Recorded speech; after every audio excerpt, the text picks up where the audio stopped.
Welcome back, everybody, to another episode of What Drives You. And I am Carl Bauer, one of your hosts. Today it's just me solo with my dear friend and one of my favorite sales guys, trainers, coaches. I would say mentor, but you're not that much older than me. So, Dave Dini. Welcome, Dave Dini. Oh, you had to get that in, huh? Let me say, Carl, how are you? I am well. So, Dave Dini and I have known each other, man, I don't even know how many years it is now, but he is one of the kindest, most generous people that I've met in the industry, automotive industry, which he's in other industries.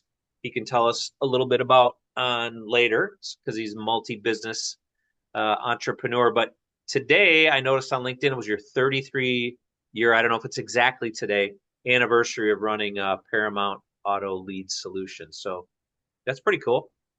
Yeah, I wonder how they get that information. Like I you sign up for these things and I'm like, Paramount has not been around 33 years. Dave Dini has. Yeah. Yeah. Paramount has been around, I think the LLC was formed in 2014.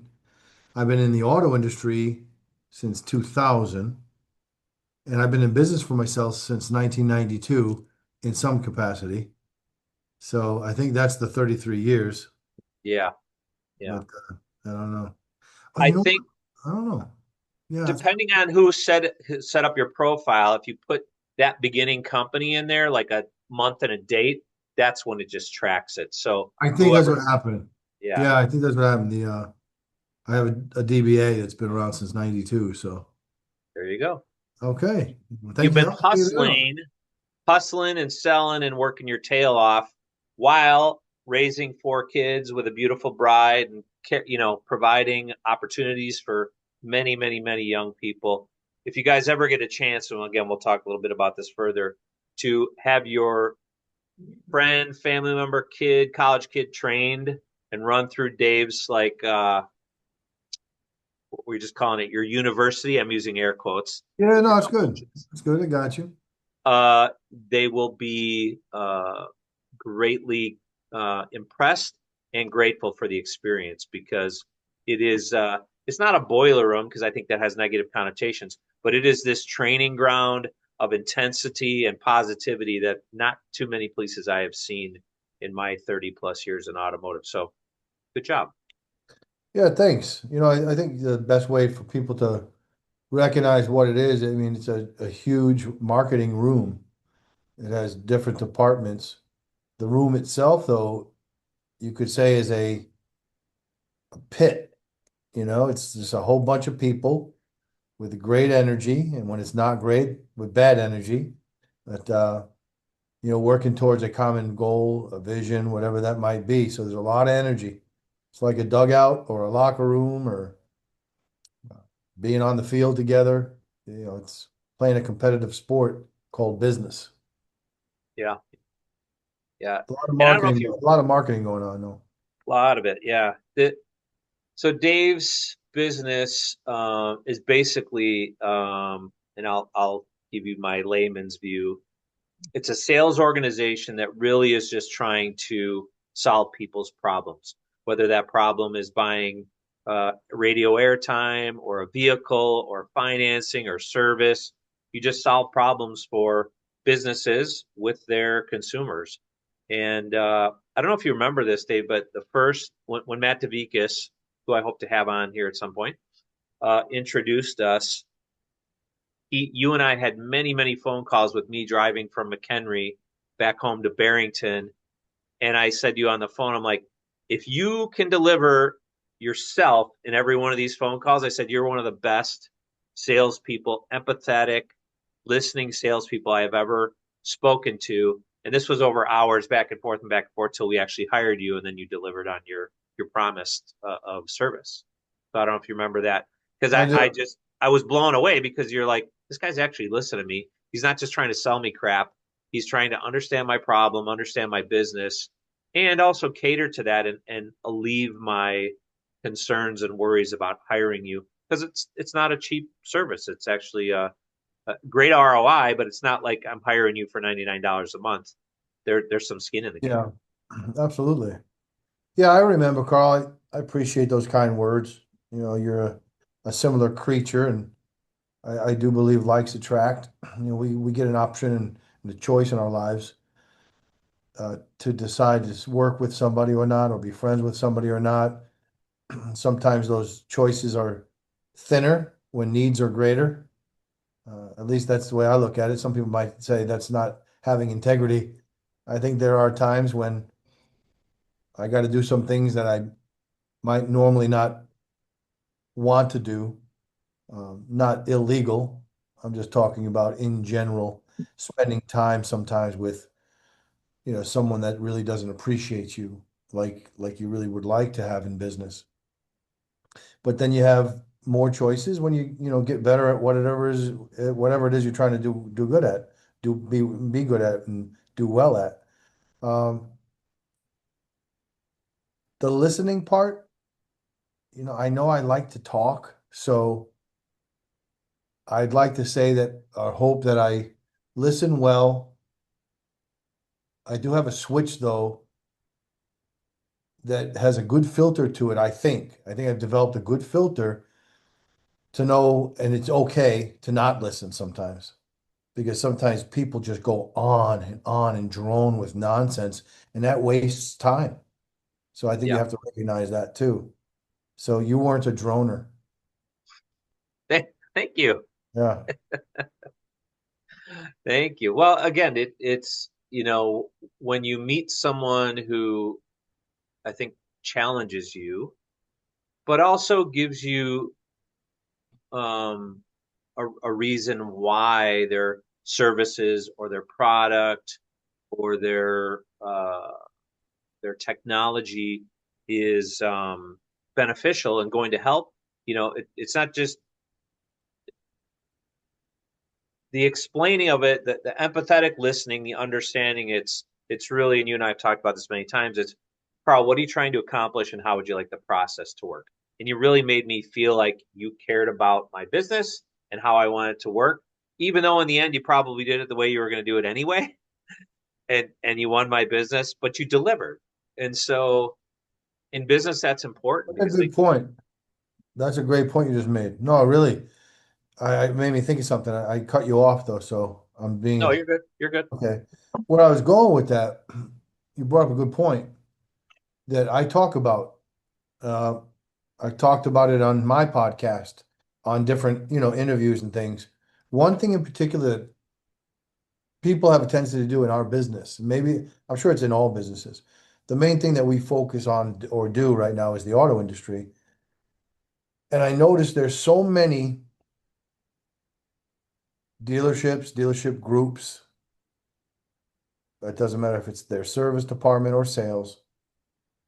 There's a problem to solve. That's one of the points you brought up.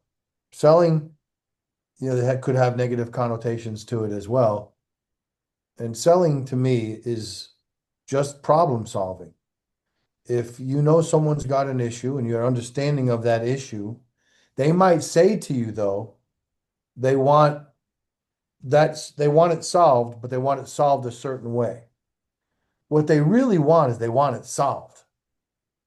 They just don't want any backlash or problem, whatever that might be, additional problems. Drama. Yeah, that's good. Noise, right.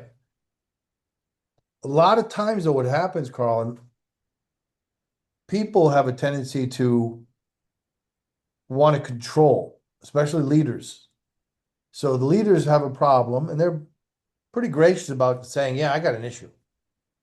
And then they're very candid and say, okay, is this the issue? One, two, three, four, five. Yes, that's totally it. You nailed it. Okay. And like you had said earlier, bad, average, good, great. What level of solution are you looking for? I want I want it gone. I want to never look back. Okay. And then what kind of return would you like to see happen? Okay, great. You got all that worked out. They hire me or anybody. They hire that solution. And what tends to happen is like maybe an owner of a football team. They bring whatever got them to own that team or that dealership, they now bring that ego to the table and say, I don't like the way you're doing this or that. So it's not so much culturally that they had to have this outcome a certain way. It's that they now want to tell you how to do what you became a master at through all your years of hard work. And now, because they're paying and they have this filter of success or an aura around them in their brain that might be greater than reality, they're going to say, you need to do this, this, this, this. I want it done my way. And what they're doing is they're actually taking pieces off of the car, off of that Range Rover they wanted, or that Bentley, whatever it might be, and they're making it now, nothing against Volkswagen, but they're making it a different product. And then they say, why isn't it working? Because you're involved again. Why don't you hire me for the solution you hired me for and get the hell out of the way? Is my take on things. Yeah. Well, let's back up a second because now we just talked earlier on 33 years. How did you get into like your origin of entrepreneur? How did you? I, I noticed it from the first time I talked to you. There's a little East Coast accent in there. So we're here in Yeah. the Chicago area. How'd you get from that kid in New York, Long Island, I think, area to Mhm. selling and entrepreneurial? Let's start there. How'd you get into being your own boss? Okay. If all these dots connect for you, uh, I think this is how it happened. So part of salesmanship or selling is building rapport, getting someone to like you. Because if they don't like you, it's going to be hard for them to hear you. It's tough to understand the words if they already are disgusted by the person. So I grew up without playing a violin in a circumstance, no father, and we had money problems. It was me, my mom, and my sister. So I moved, you know, probably 12 times from 4 years old until I graduated high school. And then I moved, obviously like a normal person does, maybe 4 or 5 more times after that. Uh, my mother, as much as I didn't know anybody in the new neighborhood, said, "You're not sitting here being a hothouse flower." That was the terminology of the day. And she said, "You're going to go outside." I go, "I don't have any friends. I don't know anybody." She goes, "I don't care. You go find a friend, go make a friend."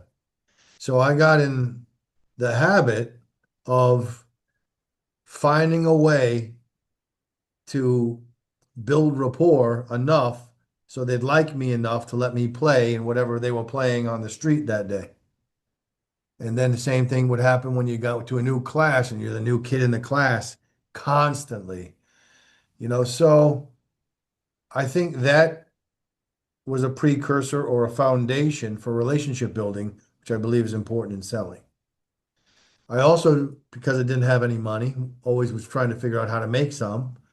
So if the leaves fell, especially on Long Island, a lot of old trees in Levittown and those areas, Nassau County, I was raking leaves for people.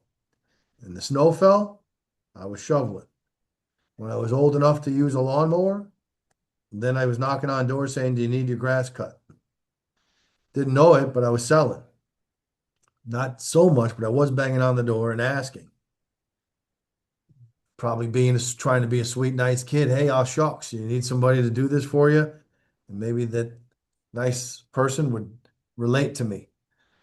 So that was that foundation, Carl, is that need, that have to, that want. It was instilled in me, and for all those things. I didn't want to have to move again someday in my life, someday in my life, someday in my life. But I didn't know that I was becoming a salesman. And sales, at least in my household, my modest household, was negative. Salesmen were con men. Salesmen were, thieves, greasy, whatever that might be. So I could never picture myself going, "Hey, how's it going?" This is what I pictured a salesman was. Hey, how's it going? Yeah, yeah, yeah. And harassing people that you love, people that are in your family. I didn't want any part of sales. So after sports got done for me, I decided that I would take a job, and I took it in an organization with my accounting degree, and I was just trying to prop things up like I was good at something, and I wasn't good at anything.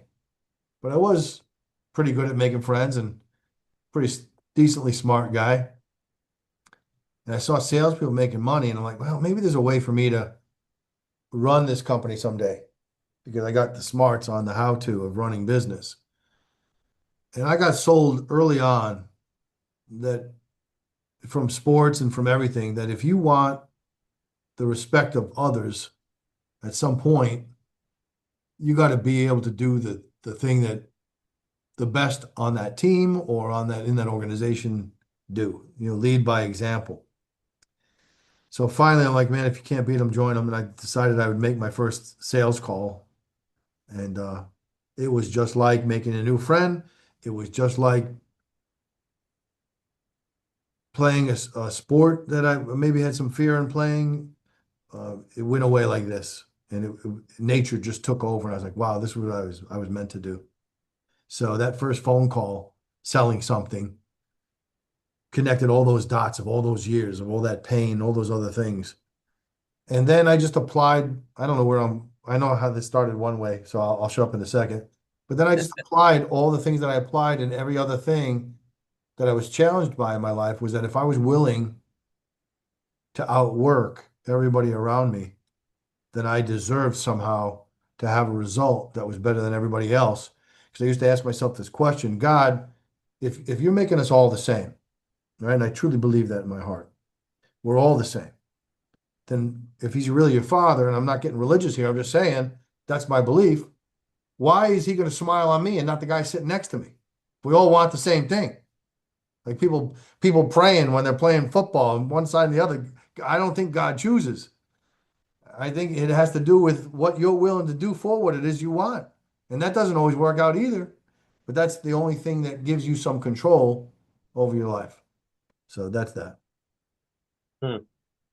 Yeah, I wonder when I look back on things, and this is where you and I have some similarities, the shoveling, the raking, the door knocking, the sports, local stuff, and those things are certainly foundational. And but nobody like you had a need where it was just you and your mom and your sister. If you wanted something, you had to go out and earn it. My parents both had decent jobs, not great jobs, but I knew some trigger in my brain, and maybe this is, you can elaborate on this a little bit, that said, if I want something, I must go get it. They never really verbalized that. It was just kind of like there was not extra money flowing around like, hey, here's an extra 20 or I mean, I think my allowance back in the day, if I did all my stuff was like $5 a week. That was not cutting it for somebody who loved hockey and baseball and football and all the rest. I had to go earn it. So, but that has always stayed with me. Whereas my brother, he wanted stuff handed to him, given to him. He felt like he was owed it. And my youngest sister was more like me, where she was like, "I'm going to go out and get it." So was that a sports thing? Is that a genetic thing? Is that just a need? Like yours was like a nature. You knew mom had her hands full, just keeping us alive and a roof over our heads. I got to go earn. Like it's always curious to me and intriguing to me what makes people, like you said, God created us all equal, and I'm 100% on you. And there's a couple great parables where he talks about, I gave each of my friends $5.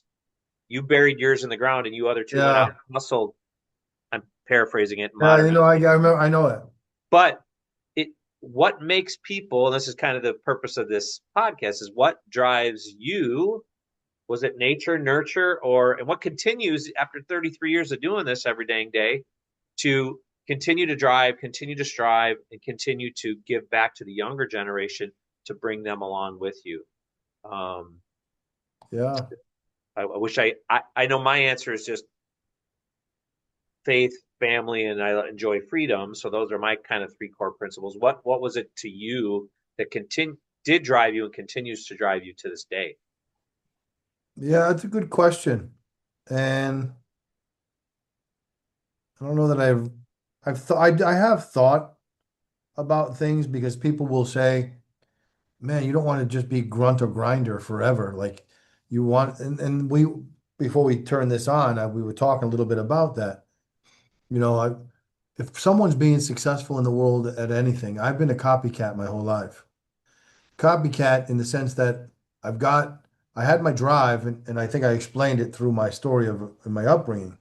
But then I would see something that I wanted to be, have, or to do, and then I would say, okay, now I want to have that in my life or make that part of my life. And then I would go, get it. Knock on wood, often it would happen. So I think in business, as in sports, there's a major leagues, a minor leagues, there's Hall of Fame, and I'm driven to be the best version of myself in this life. And I understand there is no place that I'm going to arrive at that says, okay, I got that, and now that I'm done, because it's a continuum. I want to continually be challenged in a good way, healthy challenges. I want to grow, and I want to know that I've left a legacy of, this guy was constantly in the state of improving and bettering and becoming, whatever that might be. So when I'm just moving, I'm not moving just to move.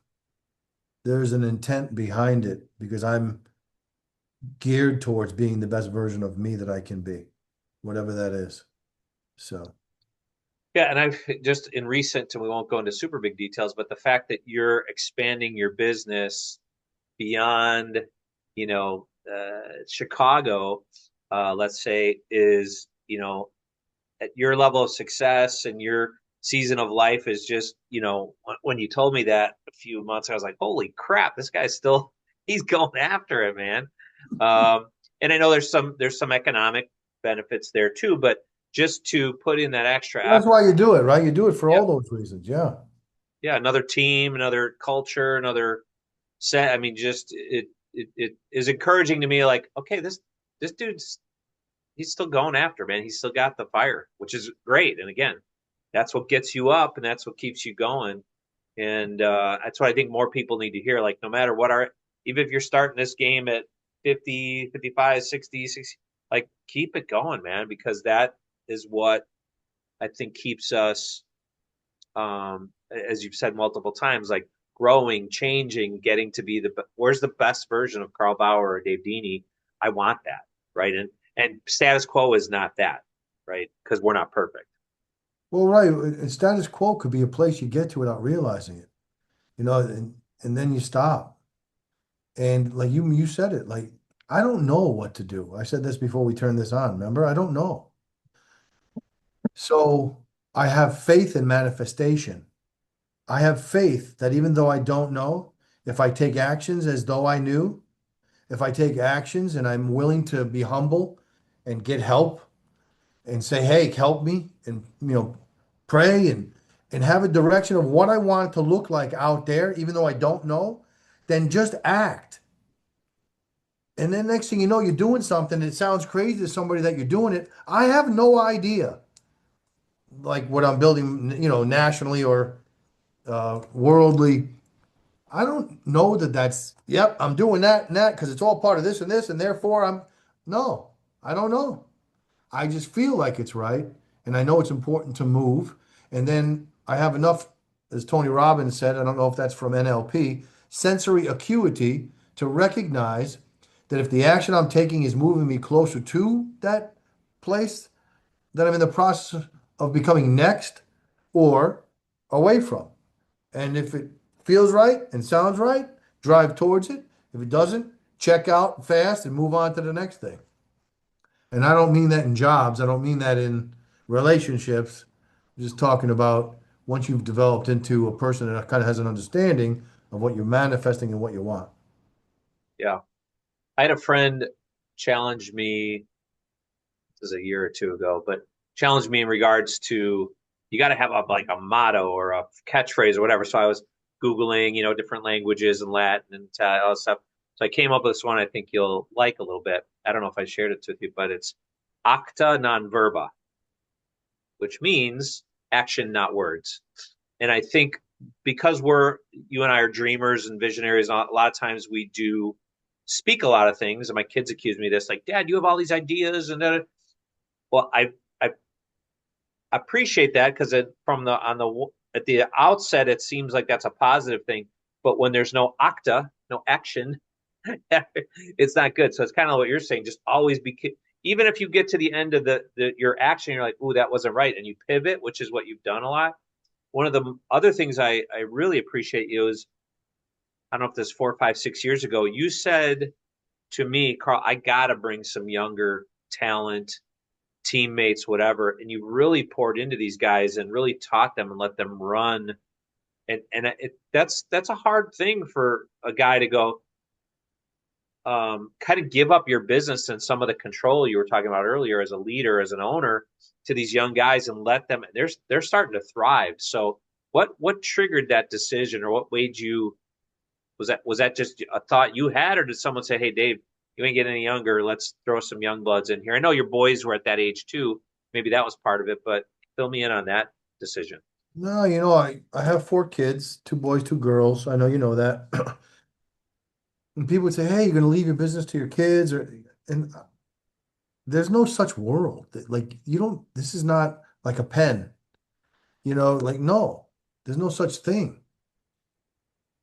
I need to protect legacy and assets and build, and it's who is here.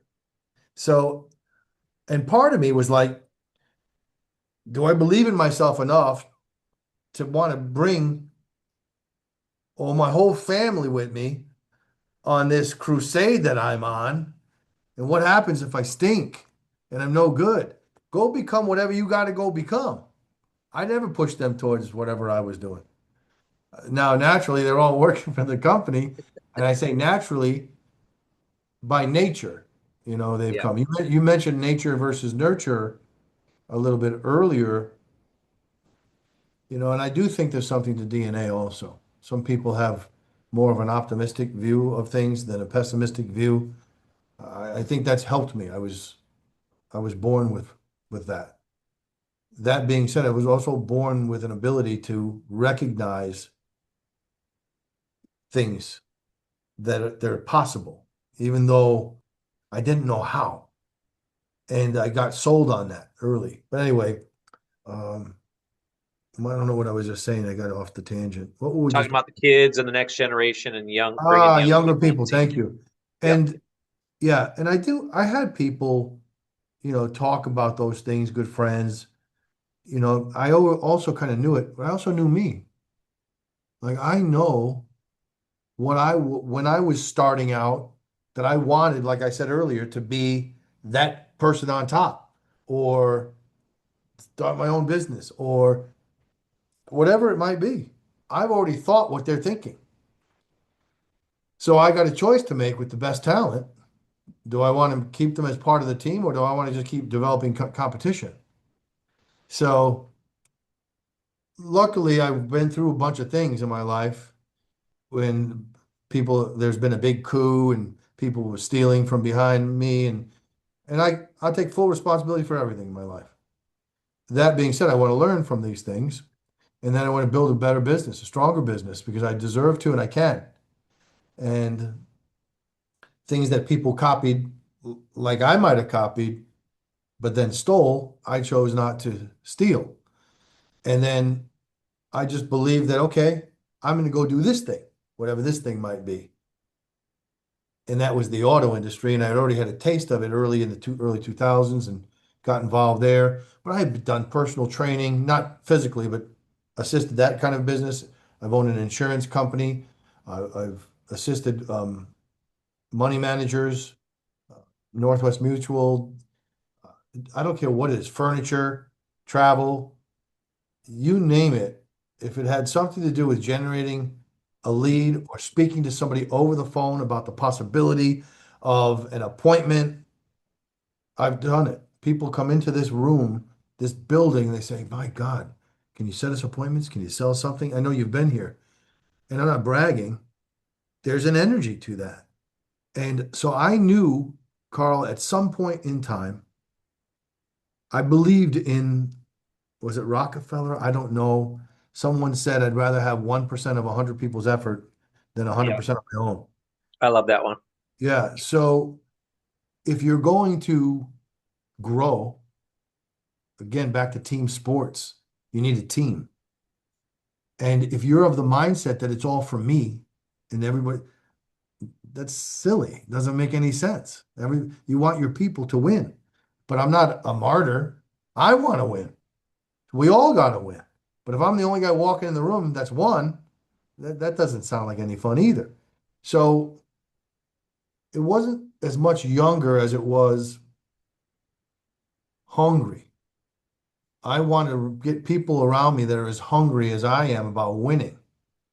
And I would rather have people without much experience because I want to build the brain. The brain is the most important part. If they come in all tainted and already know too much, not about the what to do, but more about that's not going to work. I wanted to be able to impart some wisdom of that you can have, do or be anything you put your mind to. And usually the people that absorb that are people that haven't become cynical Yeah, and kind of stuck in their ways. yeah. So, Well, I love your intro to automotive, and we'll be respectful of your time. And thanks again for joining.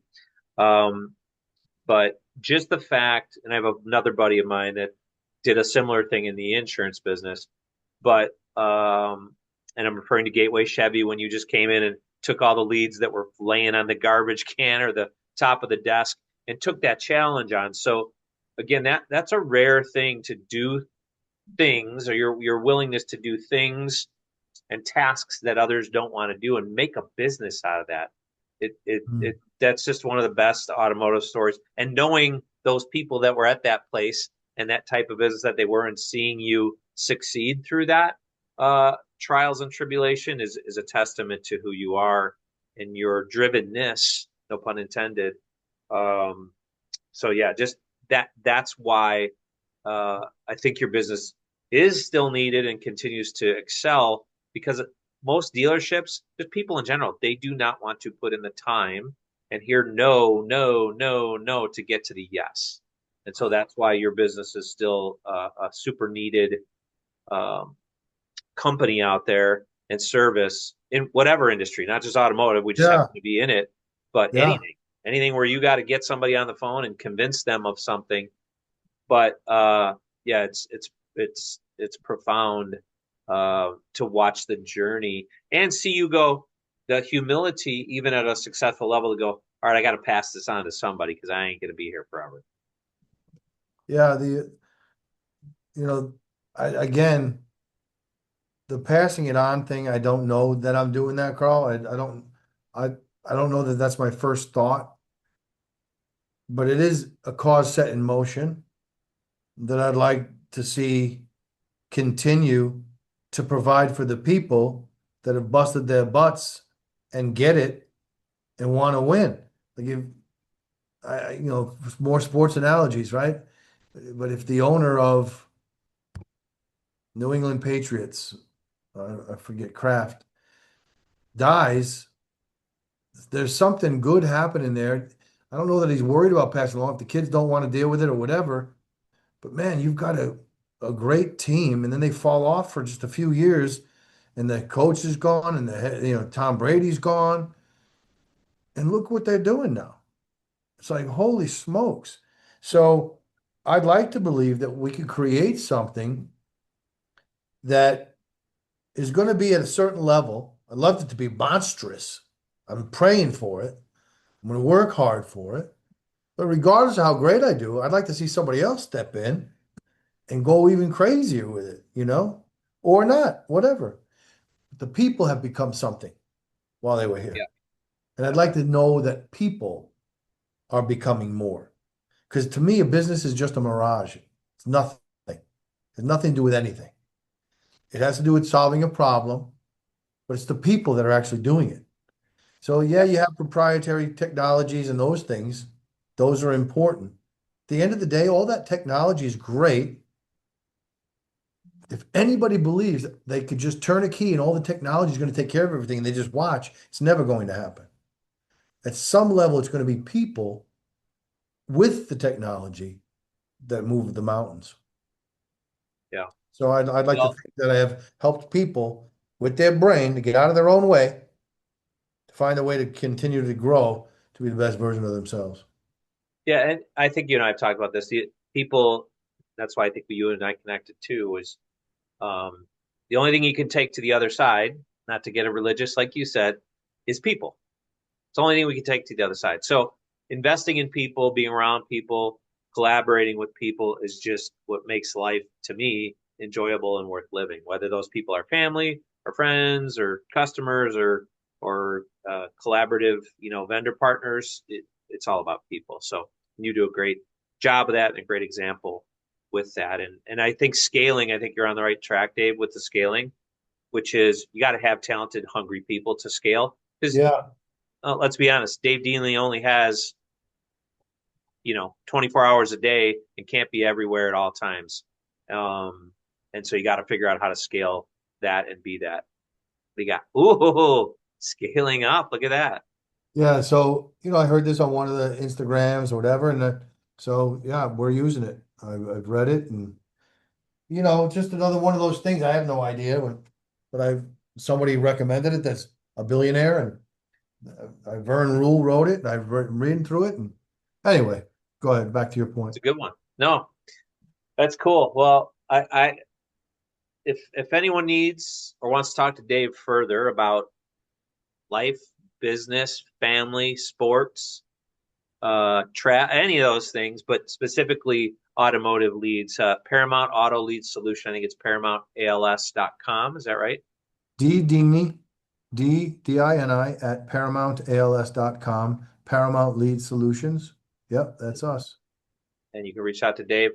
But before we go, I got some quick rapid fires for you, and then I want a word of wisdom here at the end to wrap this up. So, Dave, this whole thing started a year ago, just about, and it was going to be all automotive, and then I'm like, you know what, that's just too limiting.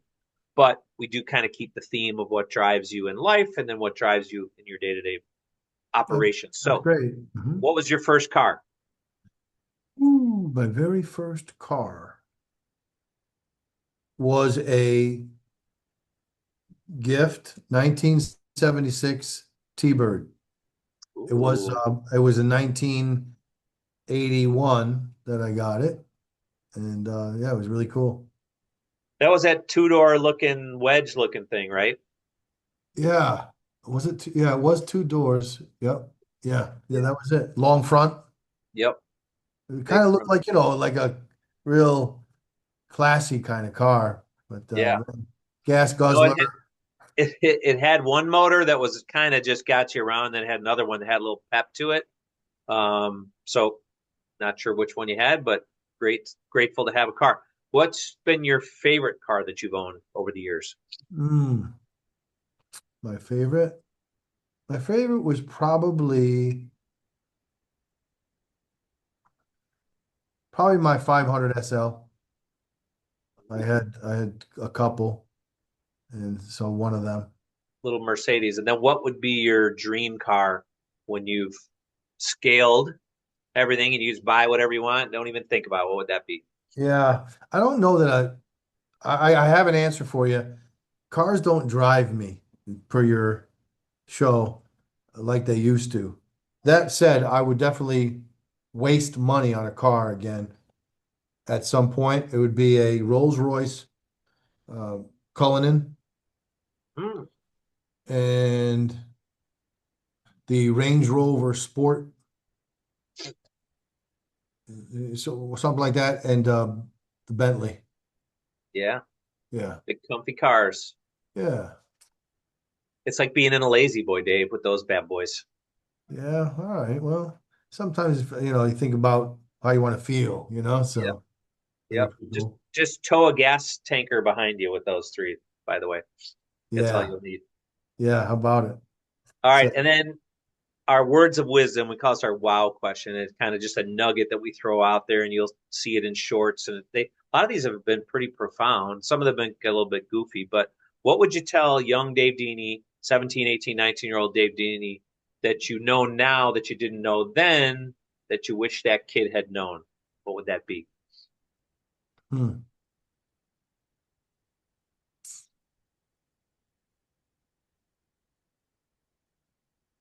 wow.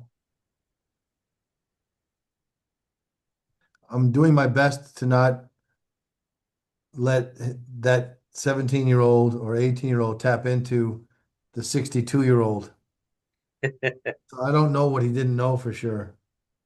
Um,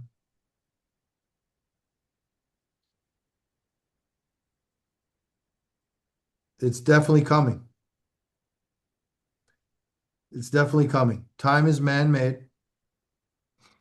Whatever you want, whatever you want to be, will absolutely happen. And be patient with yourself. It's coming. So I would just say that would probably be the best way to say it. Yeah, I like it. I like it. I think when I talk to kids now, maybe that would help too, is like, if this helps too. I don't know if you can pull something from this, Yeah. but if I think about talking to a 17, 18-year-old now, and they come to me all the time for going into college or they're home for break and they work here, it's very important. It's vital, Carl, to that Dave Dini that's 17 now that we're talking about it. It's coming to me. You have to know that being the best version of you today, even though it might seem pointless to take that action, the universe is listening and watching. And if you want whatever that is that you're dreaming of someday, dream it, decide it, know why you want it, okay, with all your might, and know today matters. So many of these kids, people, they'll say to themselves, well, I'm 3 days into the week. I'm so far behind on the week bonus. There's no point in being the best version of myself on that next call when nobody's here and my shift is just about to be over. And I know they give up, but giving up will follow you all the days of your life, as will being somebody that's willing to do everything every time, no matter what, because it doesn't necessarily matter for today or this week. But I promise you, whatever it is you're in the process of becoming, you have to act as if you are that person today. What would that future you say about whether or not it matters? Make it all matter. You're cleaning toilets? Make sure people want to sit on the toilet you cleaned. Which one did Dini clean? And whatever that is, make it matter. So if I was to give advice to a 17-year-old me, it's coming and it matters. Everything matters every day. That's what I would say. Yeah. No, that's good. It's good. It's funny because and you know, I've talked about this and my wife and I joke about it all the time, which is I don't know why it took me 50 some years to realize that the only one who can eat right and take care of myself and work out for me is me, right? So I am one of the hardest working people, and you know that I met, but I'm also a big procrastinator. So the actions, this goes back to my acta non verba, action not words. You got to just do something every day when you get up. This a theme of our show, right? To be driven, you got to do something, you know. So start out your day. There's that famous, you know, Navy SEAL guy who just says, "Make your bed." You've accomplished something in the first 5 minutes you woke up, right? Mine is I read a little scripture as you see me post those things, right? That's how I start every single day. But those habits took me 50 some years. So, kid, yeah, do something, never give up. It's coming, but you got to be patient because at 18, I thought I knew everything. Maybe you did too. But I realize now at 59, I don't know squat, and I got to keep learning and keep growing. But I'm responsible for my own actions, what I put in my body, what I put in my brain, what it, you know, so all those things, and we're driven. So I Well, love that you're a friend, and I love that you keep inspiring me with your business and your energy. So thank you. well, thanks for having me. This is nice for us, Yeah, even if no one's listening, even if you never turn that on. When's the last time we spent this much time? So that was nice. Thank you for having me. And the more I think about it, Carl, if I'm to leave one thing with everybody, if anybody watches, a kid gets this, pull this clip, please. It matters. yeah, You give it, I know it's coming. Okay, have faith, right? So it's coming means have faith. Just know it. Blind faith. And then give it, make it all matter. Not just give it your all. That's easy to say. It matters when you don't do something or you're putting it off, making an excuse. It freaking matters. Take that one extra step. Make one extra call when everybody else would leave. The clock says it's time to go. Spend 5 more minutes after it. That extra 5 minutes will add up to the life that you want. I know it. yeah. Good stuff, brother. All right, man. Well, have a happy holiday. Congratulations again on 33 years of Dave Dini Productions Thanks a lot. Merry Enterprise. Christmas. Happy holidays to whoever else is not celebrating Christmas. Yep. Uh, We'll yeah, see you soon, brother. thanks for everything. All right, pal. Thank you. Take care. Bye.